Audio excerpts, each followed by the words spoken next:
People are forever asking me, how did you come to make super Marionation pictures?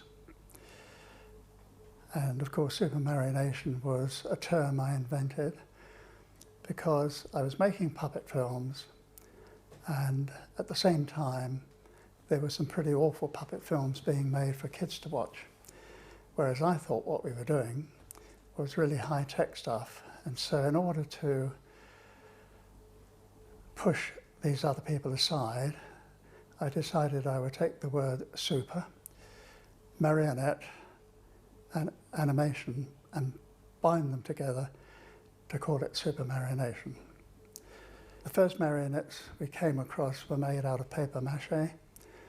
The mouths were painted on, as were the eyes, and they looked horrible and they were unconvincing and they moved badly. But apparently it went down well with the Kiddie Winkies. So we were asked to make a new series called Torchy the Battery Boy.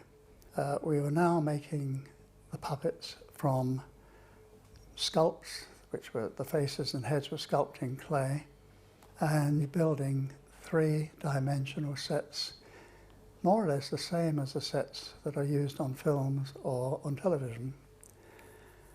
And we were now using finer rope.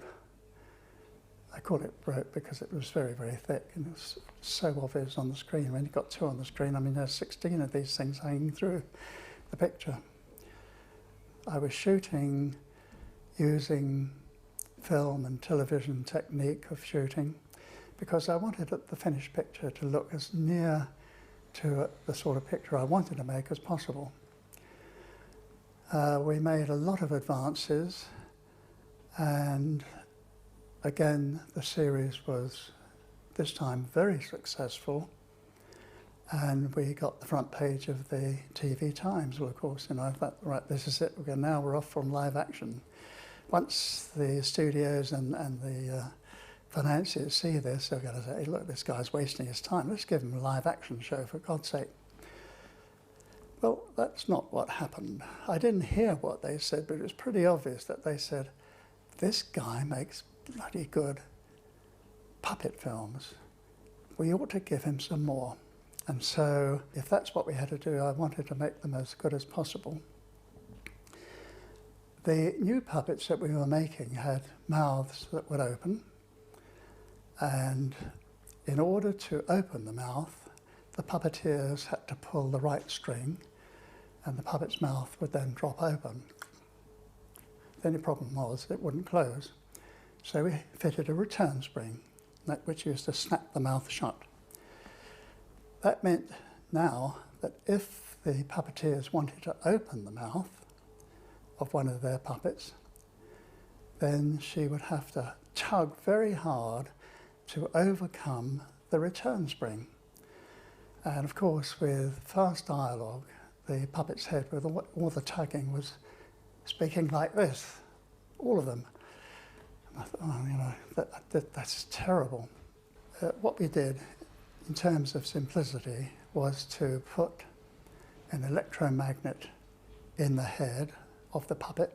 And I spoke to an electronic engineer and said, if you can electronically draw a line so that just the peaks show through, we will run a 12-volt DC current to the puppet, and therefore when a peak comes, the current flowed, the magnet inside became active, mouth opened. When the peak passed, the current was switched off automatically and the mouth closed. So we called it electronic lip sync, and it was really 90% efficient. But we had a key which was we could override the whole thing on if we needed to open or close the mouth. So while we were lighting a shot, the guy operating this equipment would rehearse the dialogue over and over again. And then when we shot it, in most cases, we got a very good result. It was quicker, and of course we didn't have the terrible nodding of the head, but we still had these goddamn ropes. And so I got in touch with the company that made wire, and we asked them if they could develop a very, very thin wire that would be strong enough to hold the weight of a puppet, which as far as I remember was about 8 pounds. And they did just that. They brought it in, and here it was, very thin wire, very strong wire, and black. And I said, how on earth did you do that? And they said, don't be a damn fool, I'm not going to tell you. Now you'll have to get all your wire from us, won't you? I didn't blame them for that. So, you know, this thing moved on with every shot we made and every series we made. And we had made enough money to buy a second-hand 35mm camera and a second-hand dolly. That's the thing you push the camera along on. And it was great with the dolly because we could move in very smoothly and move out very smoothly, or track along the stage. But the problem was, if we wanted to do a fancy low angle shot of a puppet, we had to get the camera as near to the floor as possible, and also we had to raise the puppets onto a stage which was about 18 inches high. And we tried all kinds of dollies, or velocilators as you call them now, and we came up with what was a very old, antiquated dolly even then. And the only reason we used it was because the jib, that's the thing that holds the camera, was able to go down low, just low enough so the camera could tilt up and we could get a low angle on the puppet. So that was another thing that we did that improved matters. But as I say, we had made some money, so now we had a camera and a dolly and a number of people working for nothing, because we were good employers. We thought, it's such fun making these pictures, they can't possibly want money as well. But seriously, we couldn't pay a lot because, you know, we didn't have that much. In the meantime, we'd moved into a factory on the Slough Trading Estate. And I'd spent my evenings and weekends building a booth, which was rather like a television show. So I was able to talk to the crew over a microphone, and I was able to watch them on our own personal little monitor in the booth. And we also had the head of a puppet figure, so that when we were rehearsing, we could watch the mouth opening and closing and seeing that it was okay in sync. If it was, we would print. If it wasn't, we went again. So this was a guy, his name is Jerry, living out a dream, you know, big director in my own control room. But it all worked very well. Now, I don't know which show it was on, but it might have been on Supercar. But a guy came onto our stage and waited for the camera to stop rolling.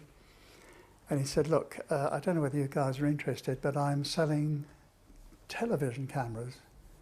I said, hey, what? Television cameras? Wow, you know. Well, it was as big as probably a small laptop. It was huge. And he demonstrated us, and it gave, at the time, a very, very good picture. And I said immediately, I've got an idea how we can use this. So we bought the camera, and John and Reg made a very big base plate for the camera. So the base plate sat onto the head that the camera nearly really sat. So he built so they built a very large base. So they built a very large base plate. This is where the camera normally sits, and built it up behind the camera to the right height, so that we were able to put the television camera on that plinth behind cine camera, and it was looking straight down the viewfinder. And so we were producing a picture of what the camera operator normally would be the only one that could see what was going on. Now when I say picture, it was black and white, and it was soot and whitewash. And it was the most ghastly picture you can imagine, but we were able to put television monitors on big lighting stands, put them up so that the puppeteers, instead of having to look down, they could just look straight across at the monitor, and they could see at least when their puppet came into shot, although there wasn't much detail. The only problem is that, of course, the puppet came in the wrong side. So we then reversed the scans. Okay, today you flip a switch. But then it was a big job of taking the thing apart and soldering and bypassing this, that and the other. But we were able to fit a switch so the scans could be reversed. And that was really the beginning of all the devices that are used today, where people watch the camera operator's viewpoint on monitors, except now it's in very good high definition and colour. But we were credited with having invented the whole idea.